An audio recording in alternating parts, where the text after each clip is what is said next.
Hello दोस्तों, कैसे हैं आप लोगों के बीच में फिर से हाजिर हूँ, उपस्थित हूँ। वही हमारा टॉपिक चल रहा था इंडियन पॉलिटी, जिसमें दो टॉपिक्स हम पढ़ चुके थे, एक तो इंट्रोडक्शन और दूसरा भारत का संवैधानिक विकास।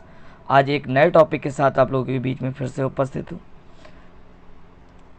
तो अगर आप पूरे वीडियो देखिएगा और हमारे साथ बने रहिएगा लास्ट तक, ताकि आपको पूरी जानकारी मिल सके। चलिए स्टार्ट करते हैं। आज का हमारा टॉपिक है हिस्टोरिकल बैकग्राउंड, ऐतिहासिक पृष्ठभूमि क्या रही है। तो देखिए, मैं उस एक इमेज के साथ स्टार्ट कर रहा हूँ जिसमें हमारे first prime minister of India Pandit Jawaharlal Nehru ji constitution prepared होने के बाद उस पर हस्ताक्षर करते हैं। तो इसी के साथ हम अपने वीडियो को स्टार्ट करेंगे। और अभी तक अगर आपने चैनल को सब्सक्राइब नहीं किया है तो चैनल को सब्सक्राइब कर लीजिए, वीडियो को लाइक कर लीजिए और ज़्यादा से ज़्यादा शेयर कर दीजिए। चलिए स्टार्ट करते हैं आज का टॉपिक। आज का हमारा टॉपिक है ऐतिहासिक पृष्ठभूमि। ऐतिहासिक पृष्ठभूमि में सबसे पहले मैं बात करूंगा कि संविधान की मांग किसने और कब की और कैसे ये शुरू हुआ। सबसे पहले 1895 में बाल गंगाधर तिलक ने संविधान की मौखिक मांग की। याद रखिएगा दोस्तों, ये मांग मौखिक थी। 1934 में एम.एन. रॉय ने इसकी ऑफिशियल मांग की।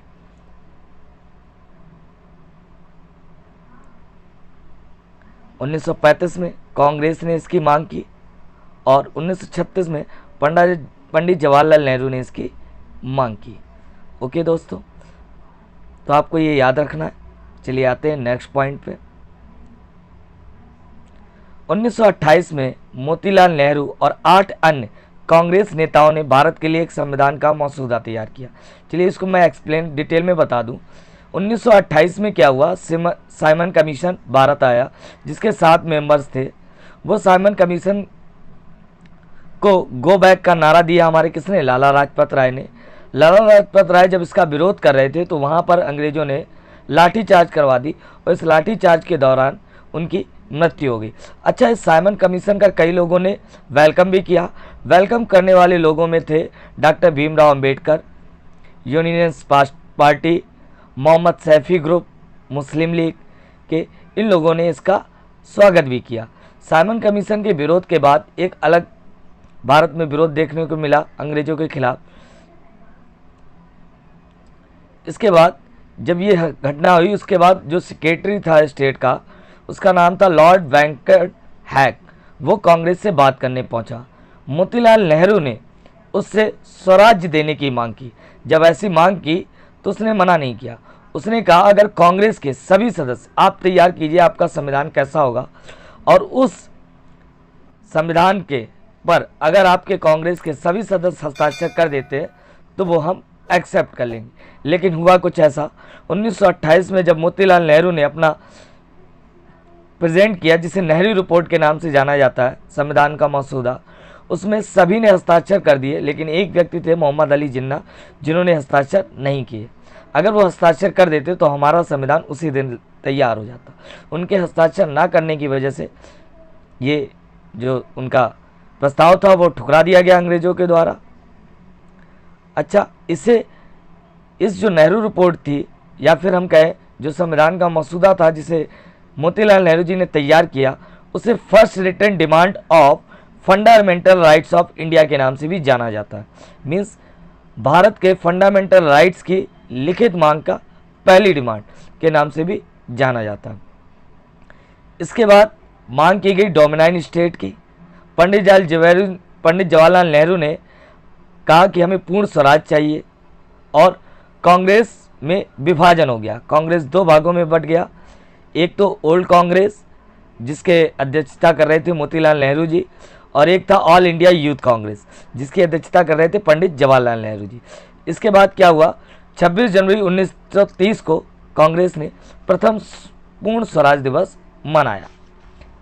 तो आपको ये दोस्तों याद रखना है। यहाँ पे नहीं लिखा था, लेकिन मैंने आपको डिटेल में पूरा एक्सप्लेन कर दिया, आप इसको याद रखिएगा। चलिए आते हैं नेक्स्ट पॉइंट पर। 1931 में कराची में अपने सत्र में भारतीय राष्ट्रीय कांग्रेस ने एक प्रस्ताव पारित किया कि स्वतंत्र भारत का संविधान कैसा दिखना चाहिए, और मौलिक अधिकारों की मांग की जिसकी अध्यक्षता सरदार वल्लभ भाई पटेल कर रहे थे। तो देखिए दोस्तों, हुआ कुछ ऐसा कि 26 जनवरी 1930 के बाद 1930, 1931 और 1932 में 3 राउंड टेबल कॉन्फ्रेंस आयोजित की गई लंदन में, और वहाँ पर भारत से बुलाया गया कि आप अपने प्रतिनिधियों को भेजिए और वहाँ पर चर्चा की जाएगी कि कौन से ऐसे अधिकार जो आपको दिए जा सकते हैं। तो 1930 में भारत की तरफ से गए भीमराव अम्बेडकर ऐसे व्यक्ति थे जो तीनों राउंड टेबल कॉन्फ्रेंस में हिस्सा लिए, 1930 में, 1931 में, 1932 में। नवंबर 1930 में पहली राउंड टेबल कॉन्फ्रेंस हुई।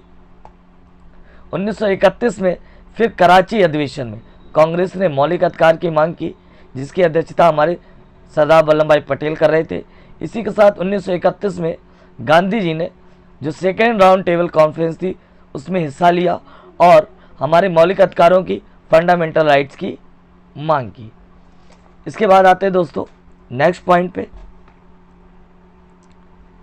इन दोनों दस्तावेजों, एक तो 1928 की जो नेहरू रिपोर्ट थी और 1930 में जो सरदार वल्लभ भाई पटेल ने तैयार किया था अपना, उन दोनों दस्तावेजों में सार्वभौमिक वयस्क मताधिकार का अधिकार, स्वतंत्रता और समानता का अधिकार और अल्पसंख्यकों के अधिकारों की रक्षा करना शामिल है।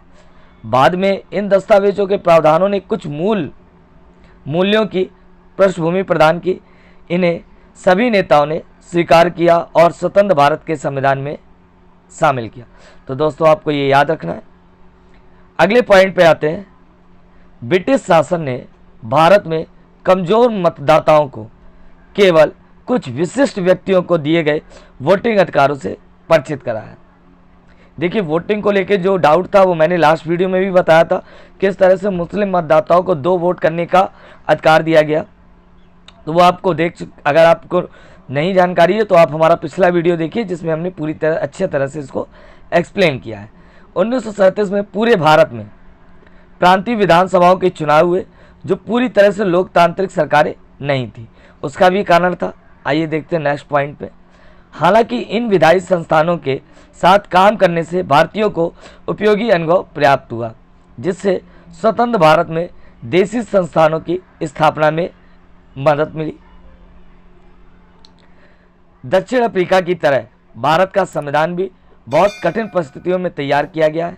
भारतीय संविधान के निर्माताओं ने भारत सरकार अधिनियम 1935 से इसकी मूल संरचना को अपनाया। जो भी हमारी मूल संरचना है संविधान की, वो हमने 1935 के अधिनियम से ली है।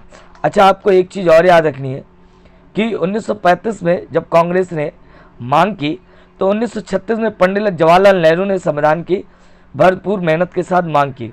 उसी के साथ 1939 में क्या हुआ, सेकेंड वर्ल्ड वार स्टार्ट हो गया। जब सेकेंड वर्ल्ड वार स्टार्ट हो गया तो भारतीय सैनिकों को इसमें हिस्सा ना लेने के लिए कहा गया कि आप इसमें हिस्सा ना लें। भाई, भारतीय सैनिक इसमें हिस्सा क्यों लें? ब्रिटेन की दुश्मनी, इंग्लैंड की दुश्मनी का हमसे क्या लेना देना? भाई, हम क्यों उसमें हिस्सा लें? तो अंग्रेज़ों ने 1940 में 1 अगस्त प्रस्ताव का दिया और इसमें कहा कि हम आपको कुछ अधिकार देंगे, लेकिन आप युद्ध में हिस्सा लें और उसे ना रोकें। जो अगस्त प्रस्ताव था उसे कांग्रेस ने पूरी तरह से रिजेक्ट कर दिया। पंडित जवाहरलाल नेहरू ने इसे दरवाजे पर जंग लगी कील कहा। साथ ही साथ 1940 में एक व्यक्तिगत सत्याग्रह प्रारंभ हुआ 2 जगह।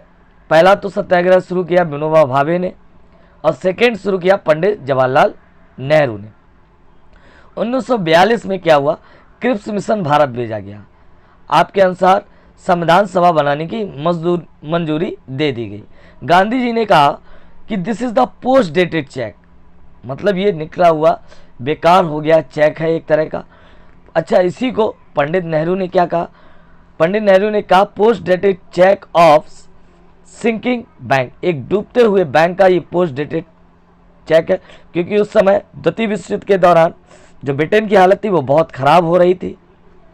उसके पास भारत के कर्मचारियों को वेतन देने में तथा वहाँ का खर्चा चलाने में परेशानी हो रही थी। इसी के लिए भारत को संविधान बनाने के लिए उसने मंजूरी दे दी। तो दोस्तों आपको ये याद रखना है। 1935 में भारत शासन अधिनियम के तहत प्रांतों का द्वैत शासन समाप्त किया गया और केंद्र में द्वैत शासन लगाया गया। एक महत्वपूर्ण घटना हुई 1 अप्रैल 1995 को भारतीय रिजर्व बैंक की स्थापना हुई।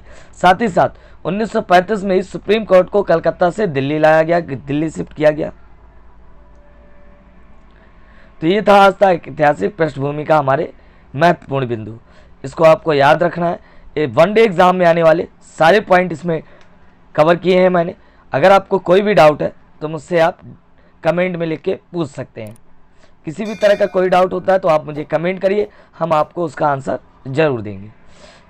साथ ही साथ अगर आपने हमारे चैनल को सब्सक्राइब नहीं किया है तो चैनल को सब्सक्राइब कर लीजिए, बेल आइकॉन का बटन दबा दीजिए और वीडियो को लाइक और शेयर करना मत भूलिएगा।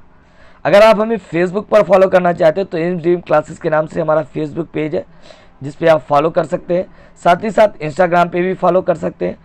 और अगर आप इस वीडियो का या अन्य वीडियोस का PDF नोट्स चाहते हैं तो आप हमारे टेलीग्राम चैनल को ज्वाइन कर सकते हैं, जहां पर आपको सारे PDF नोट्स मिल सकते हैं। साथ ही साथ हमारी डेली करंट अफेयर सीरीज से आप जुड़ सकते हैं, जो कि आप हमारे चैनल पर देखकर आप डेली का करंट अफेयर्स भी पढ़ सकते हैं। तो आप चैनल को सब्सक्राइब कर लीजिए, वीडियो को लाइक कर लीजिए और पूरा वीडियो देखने के लिए आपका बहुत बहुत धन्यवाद। हमारे साथ जुड़े रहिए, नेक्स्ट टॉपिक लेकर आपके बीच जल्द उपस्थित होंगे। तब तक के लिए धन्यवाद।